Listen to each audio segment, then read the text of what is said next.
Здравствуйте, Здравствуйте. наши уважаемые зрители, Да, слушатели и заинтересованные. заинтересованные.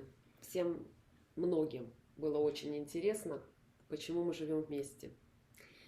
И многие мои знакомые из нашего танцевального общества все время спрашивали меня, почему я так живу. И почему со мной?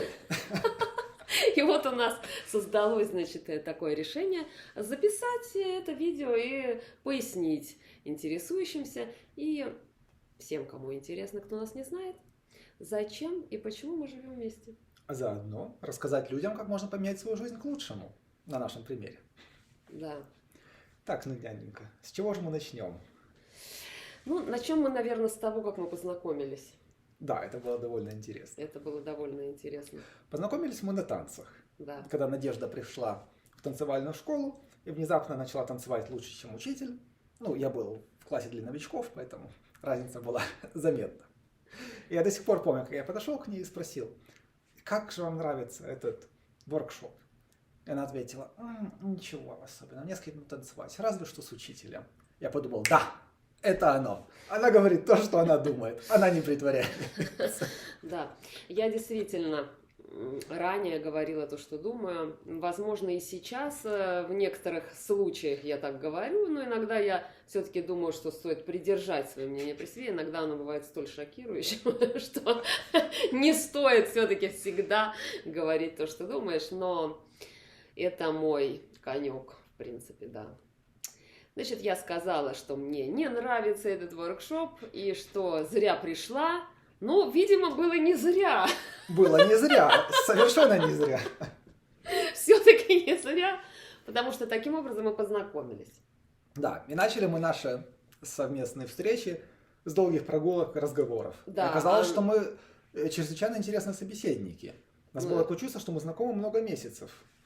Не Прям сразу оно, конечно, появилось, сразу. это чувство, нет. Ну, быстро. Тебе было интересно тогда мои поездки на фестивали. Я танцую бачату и езжу на фестивали танцевать.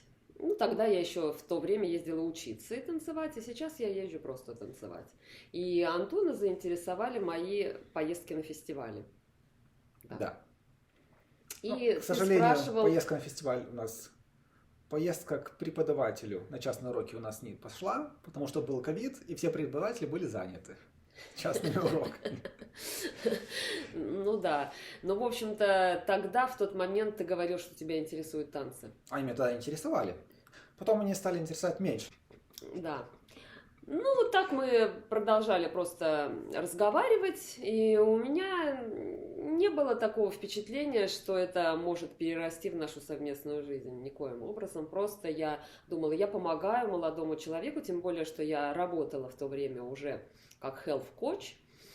Кстати, это было замечательно. Надежда начала работать со мной, и она мне столько всего исправила. Но об этом мы, наверное, чуть позже. Да, это относится к ее работе, к тому, в чем она суперпрофессионал. Да, то есть я просто решила помочь молодому человеку, просветить его по поводу фестиваля, по поводу занятий, где лучше учиться, как что. И одновременно, конечно, я, в общем-то, просто заметила его ненормальное положение Что тела. не так? Да, ненормальное положение тела, и поэтому я решила, что я могу предложить ему свои услуги.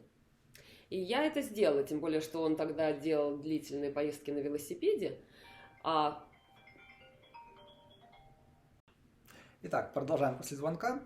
Да, я совершал длительные поездки на велосипеде, я любил кататься в Порво, ездил больше 100 километров, но что-то шло не так. Мышцы перенапрягались и только больше болели. Да, положение тела у него было совершенно неправильно, сколиоз, искривление шеи, даже глаза были на различном уровне, причем такой разброс был практически около сантиметра. Да ладно, полсантиметра. Больше, чем полсантиметра был разброс. Это все, конечно, происходит из-за того, что мышцы шеи совершенно в неправильном положении. Дальше идет искривление шейного отдела позвоночника. И дальше, конечно же, идет смещение костей черепа. Из-за этого глазницы тоже смещаются, и глаза становятся на разном уровне. Давай обратно к нашей теме. Ну, да, Я думаю, хорошо. нашим зрителям интересно, как же мы познакомились и почему.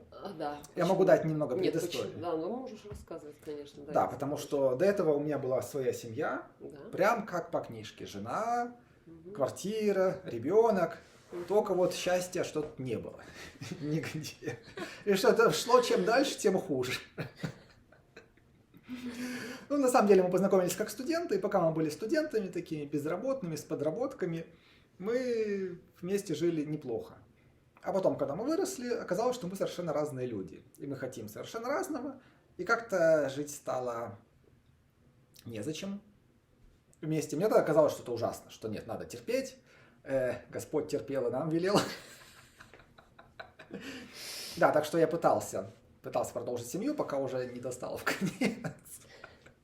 И когда мы разошлись, уже такие друг на друге, наконец-то разошлись. Вот, пытался найти себе новую пару, потому что мне нравилось жить с девушками, с женщинами вместе, как бы вдвоем. Мне не особо нравилось жить Ты же одному. ни с кем не жил, кроме своей жены. Но мне всегда нравилось жить с кем-то. Мне как раз не нравилось, что живу один. И я, значит, начал искать по Тиндерам, по всему, и что-то не пошло. Пошло, но потом думаю, что же оно не идет. Ну, может быть, во мне дело, раз уж одно и то же повторяется, как на записанной пластинке, раз за разом, раз за разом. Начал читать книжки по саморазвитию, вот тут начало помогать. И это меня сподвигло пойти на танцы, потому что до этого я был слишком стеснительный. Я думал, как я могу куда-то пойти, как я могу с кем-то познакомиться, я просто могу сидеть дома и пользоваться приложением. Но когда я начал с этим разбираться, оказалось, что да, это полная ерунда. Надо в первую очередь вкладывать силы в себя и исправлять то, что стоит исправить в себе самому. Помню смешной факт. Я еще прошел несколько занятий с психотерапевтом, который мне сильно помог избавиться от старых каких-то неправильных привычек. И я ему рассказывал, говорит, ну я ищу девушку как? Вот как вы ищете грибы? Зашли в лес, посмотрели под деревом? Нету. По другим деревам? Нету. Под этим деревом? О, есть. Он говорит, ну как ты ищешь девушек как грибы? Никто так не ищет. И оказалось, что нужно искать себе пару настройкой на то, что ты хочешь. Представлять, как у вас идут отношения, какой человек тебе подошел, какие качества ты будешь ценить в этом человеке. И он внезапно появился из ниоткуда. Да. На танцах. Но дело в том, что когда Антон подошел ко мне на воркшопе, я не подразумевала, что он ищет девушек. Я просто думала, как у нас в танцевальном сообществе обычно мы разговариваем друг с другом, делимся какими-то впечатлениями, и я не придавала этому никакого значения на самом деле. И даже когда мы просто первые встречи ради того, чтобы я тебя просветила по поводу фестиваля. Да, и возможность ездить на фестиваль. Да, и возможности совместного обучения у частных преподавателей. Вот это была тематика в то время. То есть у меня не было никаких, так сказать, предположений, во что все это может перерасти. А что ты ввязываешься? Да. Вот. Ну, ты можешь рассказать, в принципе, что изменилось во время моей работы с тобой. Было два изменения. Но физическое поменялось очень много. Мне было интересно, что... Как сказать, надо начать, наверное, с того, что Надина работа, она отличается от работы обычных массажистов, врачей, медицины и прочее. Потому что в медицине, как работает медицина? Я сам исследователь, я знаю, как проходит исследование. Делят людей на две группы, говорят, вы ничего не делаете, вот вам таблетка, ничего больше не делайте. И просто смотрят, как эта таблетка работает здесь, как работает там. Надина работа строится по-другому. Надя смотрит, что человеку нужно самому делать. И говорит, ты делай такие упражнения, для этих можешь сделать такие упражнения, для этого делай такие упражнения, для того делай такие упражнения. А еще, когда делаешь это, помни за этим и следи за тем. И когда сам над собой работаешь, оказывается, можно поменять такие вещи, которые вообще не знал, что можно изменить. Можно убрать сколиоз, можно убрать плоскостопие, можно убрать... Ну, твою кривую шею. Кривую шею. Да. Можно убрать панкреатит, который у меня был. У меня были признаки панкреатита, но меня врачи не могли найти панкреатит. Оказалось, у меня просто ужасно зажаты мышцы живота. Они не дают животу нормально работать. Там не совсем... Да, Надя потом расскажет. Некорректная формулировка для... Но я хочу сказать нашим зрителям, что многие вещи, которые считается невозможным исправить, можно исправить, если заниматься самому под руководством опытного тренера Да, надежды. Надежды, то есть меня, Именно который Надежда. дает надежду. Непременно. Да. Ну и второе, мы с Надеждой уже совместно развивались, это было чрезвычайно интересно. В плане, знаете, поиска счастья. Смысл был в том, что хотелось каждый день просыпаться и думать, какой замечательный день. Наконец-то он начался. Сколько всего интересного и восхитительного могу сделать сегодня. Вместо вот этого обычного понедельник, работа. Да. Это был длительный путь. Может, Длительный. расскажешь, как он начался? По-моему, когда мы были в отпуске. Как это началось? Нет, это началось не так. Я в то время, как уже озвучено было, я занималась кинезиологией, висцеральной терапией и составила свою собственную систему оздоровления, которая включала все вместе. Кинезиология, висцералка, массажи, упражнения, конечно, физические, да. Вот. И все это уже... система питания еще, конечно. Да, же. система питания очень важна, потому что при любых каких-то заболеваниях или каких-то дисфункциях, скажем, пищеварения, конечно, тут имеет место быть питание. Кстати, очень интересно, могу добавить, роль. Да. что если следовать советам Надежды, ее объяснениям, как разная пища влияет на функции организма, можно заметить эффект буквально через час. Если съесть не то, и знать, что я сейчас съел то, что мне не стоило съесть, через час видно негативный эффект. На следующий день не есть, и его нету.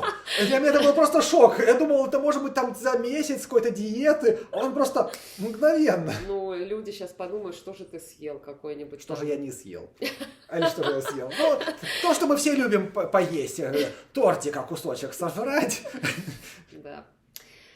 И видный результат. Да, то есть тут кинезиология, висцеральная терапия, физкультура, физические упражнения плюс питание, то есть диетология. То есть в каждом конкретном случае, конечно, разные продукты, под каждого подбираются отдельные продукты, но в основном мы знаем, что именно вообще для любого человека не полезно. А что же насчет ментального? Да. питания? И вот когда я полностью создала систему оздоровления на физическом уровне, вот тогда я получила свыше материал о Луизе Хей. Ух ты! Да. Это откуда это? Ну, в Пришло? общем-то, да, просто пришло, да, вот пришло.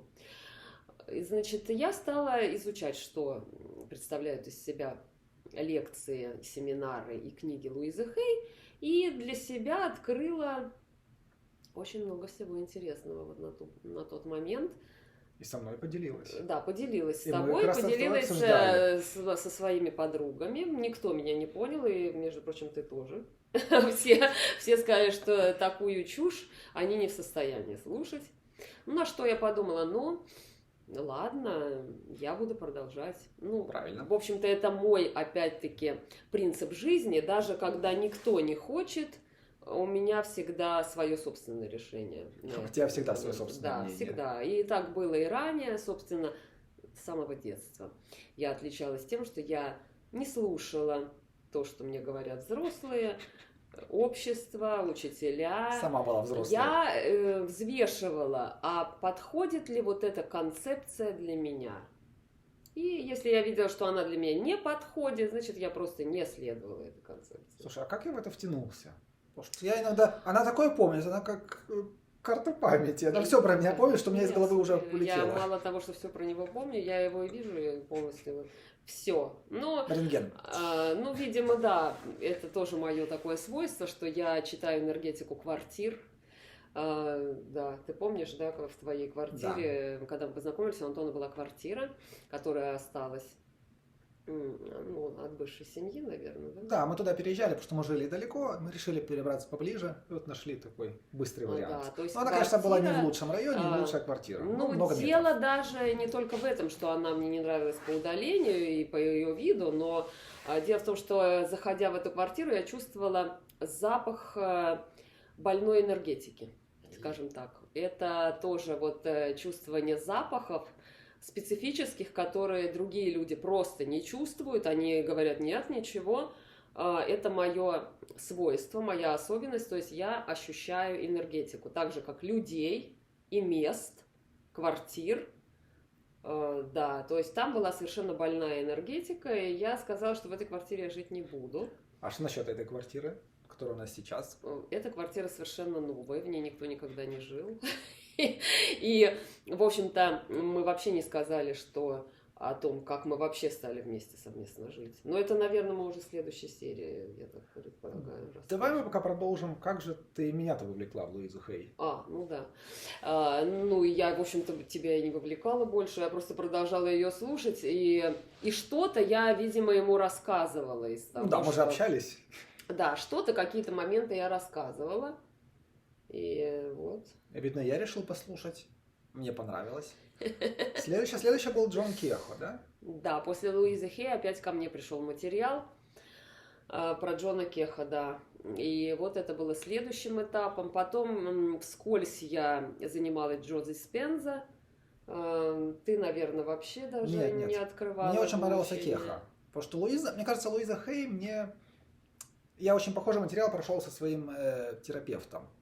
То есть разобраться с прошлыми косяками, понять, кто я такой, принять себя, не думать, что я такой бедный, несчастный, когда я на самом деле живу в Финляндии в своей квартире и на хорошей работе работаю, где всю жизнь хотел работать. Луиза, она, в принципе, про это же говорит. На более, может, доходчивом уровне. Ну, наверное, да. Для каждого... Для каждого ищите. Я хотел сказать, что ищите то, что вам подходит. Да, что для каждого разное. Тот же материал существует в разных формах. И людям на разном этапе жизненного пути будет понятнее его в одном виде принять, или в другом виде, или в третьем виде. Кому-то лучше прочитать книжку, кому-то лучше поговорить с терапевтом, кому-то лучше сразу пойти к Наде, она все расскажет. Это да, тем, кому доступно ко мне пойти. Кому недоступно, конечно, они могут по видеосвязи это сделать, если хотят. О том, как можно неизлечимые болезни вылечивать, я опять-таки не хочу сейчас рассказывать. Это все возможно. Что про Кеху расскажешь? Про Кеху расскажешь. Про Кеху для меня больше повлияла, конечно, Луиза Хей. Кеху я тоже прочитала все его материалы, естественно, прослушала его все семинары. И для себя я там многое отобрала, но дело в том, что в данный момент у меня уже настолько своя собственная система, свое восприятие и обучение своих клиентов, что я в данный момент даже не могу даже сказать, что именно от Джона Кеха, но он рассказывал, что он уехал на несколько лет, жил один вдали от города, и это ему помогло найти себя и понять, кто он есть. Но, опять-таки, не обязательно.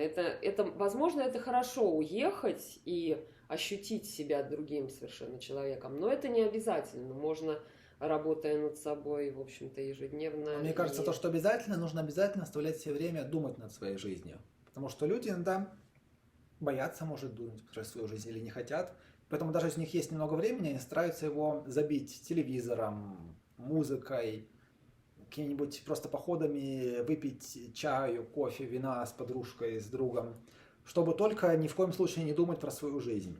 Потому что, возможно, людям страшно начинать думать про свою жизнь, потому что они задумываются, думают, я же не хотел или не хотела так жить. Когда был маленький или была маленькой, представляла совершенно другую жизнь. На самом деле, если вы начнете задумываться, у вас очень быстро все пойдет к улучшению. Не мгновенно, но это пойдет, оно будет накапливаться, оно будет идти быстрее и быстрее. Мне кажется, вот это мне в Кеха зацепило, что он объяснял, как мы делаем свою жизнь своими мыслями, или как мы решаем, как наша жизнь пойдет, и она потом идет как раз туда, куда мы решим. То есть наша жизнь не следует чему-то плану, или не следует обществу, не следует родителям. Это просто мы соглашаемся с родителями, с обществом, с чем-то еще планом, и тогда жизнь идет в эту сторону. А если мы выберем свое мнение, как Надежда всегда выбирала. Да, поэтому мне трудно в данный момент вообще уловить смысл твоей речи, потому что, да, я... У тебя такой проблемы не было никогда. Нет, никогда не было. Я не говорю, что это было легко идти против системы. Это не было легко, но, по крайней мере, на данный момент я вижу результаты своего опыта в жизни. Именно то, что я шла против системы, позволило мне оказаться в данный момент там, где я нахожусь сейчас. Я очень довольна, Да. что я нахожусь здесь, что я полностью отдаю себе отчет, что я ответственна за свою жизнь, и я давно взяла эту ответственность за свою жизнь в свои собственные руки, и моя жизнь, она великолепна. Ну, слушай, вот поэтому тебя Хеха не зацепил, потому что он как раз про это рассказывает, ты это всегда знала. Я часто говорю, что как хорошо быть мной. А я теперь говорю, как хорошо быть мной. Потому что я тоже взял ответственность за свою жизнь в свои руки, а так пошла, аж дух захватывает. Да, Давай что-нибудь интересненькое расскажем нашим зрителям. интересно. Как вот мы оказались в этой квартире, на чем мы сейчас ездим? Так может быть, это уже слишком длинное в данный момент. Так им как раз будет интересно посмотреть подлиннее. Давай. Ну, Значит, хорошо. мы с тобой... Во-первых, как ты оказалась у меня в квартире? Как я оказалась в квартире, значит. Чудеса. Чудеса, да. Как я оказалась. Вот. Может, мы все-таки оставим это на следующую серию. Это длинный рассказ. Ну ладно, давай оставим на следующий. Оставим на следующую Чтобы с серию. деталями, с подробностями. Да, посвятить. сейчас, я думаю, уже достаточно материала, который, может быть, кому-то интересно будет посмотреть. Кто нас знает, и кто нас не знает тоже. Да. Так что благодарим вас за внимание. Спасибо за внимание. Всем пока. Пока.